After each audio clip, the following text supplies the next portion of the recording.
வணக்கம். குரலோடு பேசுவோம் திரு குரலோடு பேசுவோம். இந்த உடம்புல இருக்கக்கூடிய கால் சுண்டு விரல் இருக்குல்ல, அதுக்கு ஒரு கவலை இருந்துதாம்.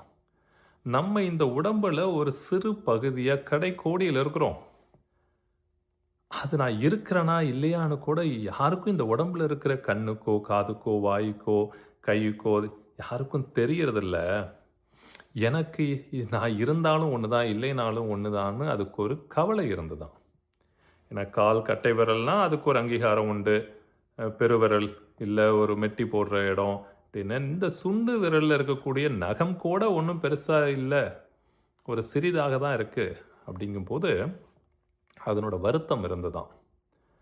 அப்ப தெரியாம ஒரு பொருள் அந்த கால் சுண்டு விரல் மேல கனமான பொருள் விழுந்தோனே அப்படின்னு ஒரு உணர்ச்சி பெருக்கும். கை உடனே ஓடிப்போயி அந்த கால் சுண்டு விரல தேய்ச்சு விடுறதும், அதுக்கு ஒரு ஆறுதல் சொல்றதும், இந்த உடல் அதற்கான அந்த வலிய எல்லா பக்கமும் அதை உள்வாங்கி அது பரிதவிக்கிறதும், கண் தானா கண் கலங்கி கண்ணீர் வர்றதையும், இந்த சுண்டு விரல் அப்பதான் உணர்ந்துதான். இதுக்கு பேர் என்ன அப்படின்னு பல நேரங்கள்ல தெரியாம போயிடுது. அதற்கு வள்ளுவர் அன்புடைமைன்னு அதிகாரம் 8ல சொல்ற முதல் குறளே, "அன்பிற்கும் உண்டோ அடைக்குந்தாழ் ஆர்வலர் புன் கண்ணீர் பூசல் தரும்" அப்படிங்கிறார். அன்பு அடைச்சு வைக்கிற ஒரு தாழ்பால் கிடையாது. அது குறிப்பாக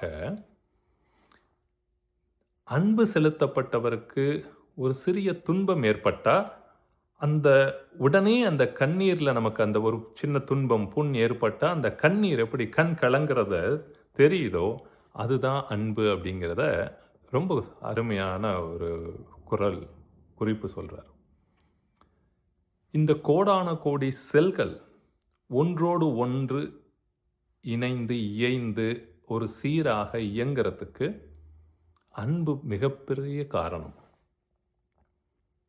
இமயத்தில் ஒருவனுக்கு தேள் கொட்டினா, நெறி கட்டினா, குமரியிலிருந்து நாங்க மருந்து கொண்டு போவோம்னு சொல்றதும், அது கால் சிறு விரலாக இருந்தாலும், பெருவிரலா இருந்தாலும், தலையில அடிபட்டாலும், இந்த உடல் முழுக்க அந்த உணர்வு ஏற்படுறதுங்கிறது அன்பின் காரணத்தால.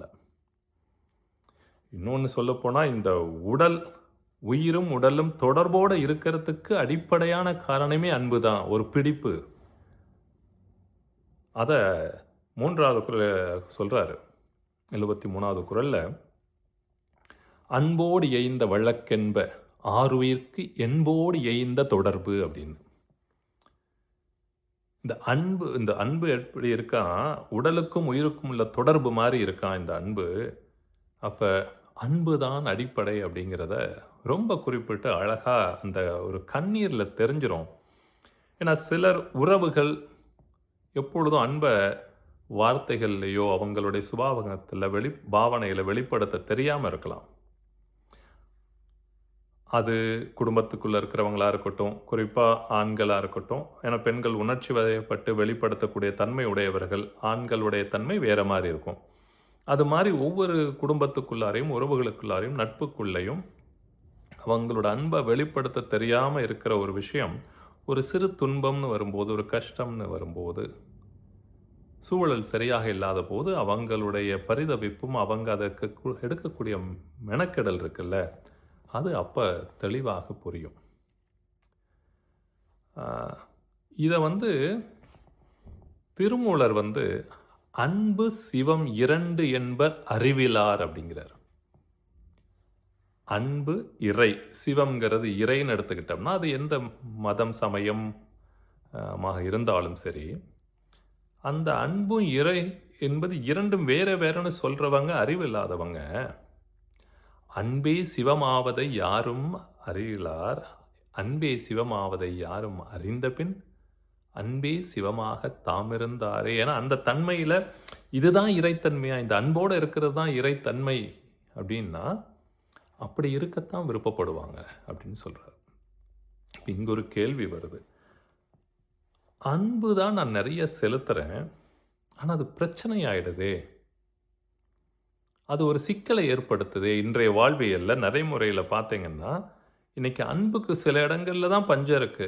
நெறைய இடங்கள்ல அதிகப்படியான அன்பு. அத என்னன்னு சொல்றது? அது ரொம்ப சிக்கல ஏற்படுத்துது தானே! அதற்கு பெயர் பாசம்னு வச்சிருக்காங்க.